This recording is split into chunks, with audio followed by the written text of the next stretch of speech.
চিলমারি সাংবাদিক ফোরামের কার্যকরী সদস্য শান্ত।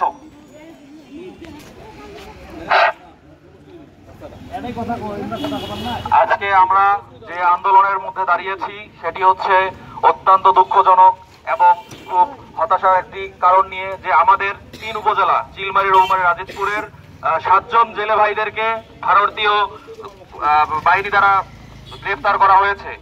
তো ইতিমধ্যে আমরা দেখে আসছি যে বাংলাদেশের মধ্যেও ওই ভারতীয় জেলেরা যখন জলসীমা পার করে এসে মাছ শিকার করে নিয়ে যায়, কয়জনকে এতদিন তাদের বাংলাদেশের কারাগারে বন্দী রাখতে হয়েছে তাদেরকে।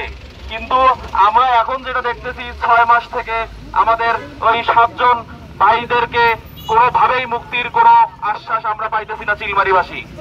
তো আমি আজকে অন্তর্বর্তীকালীন সরকারের প্রধান উপদেষ্টা ডক্টর মোহাম্মদ ইউনূস সাহেবের উদ্দেশ্যে একটা জিনিস বলতে চাই, যে আমাদের এই চিলমারি অঞ্চলের আমরা দুঃখ দুর্দশায় মানে বিপর্যস্ত, তারপরেও আমরা কখনো কারো সামনে আসি না। আজকে যদি আমরা চিলমারি বাদে অন্য কোনো জায়গায় হতাম, এতদিন হয়তো এগুলো আপনাদের চোখে, আপনাদের নিউজে আসতো। আজকে আমরা এতদিন 6 মাস পার হয়েও কোনো সুরাহা পাইতেছি না। এই যে তাদের 7 জন জেলের পরিবার, এই পরিবারের প্রধান যে আয়ের উৎস সেটি হচ্ছেন তারা। আজকে এই পরিবারগুলোর কি অবস্থা, সেই বাচ্চাদের কি অবস্থা।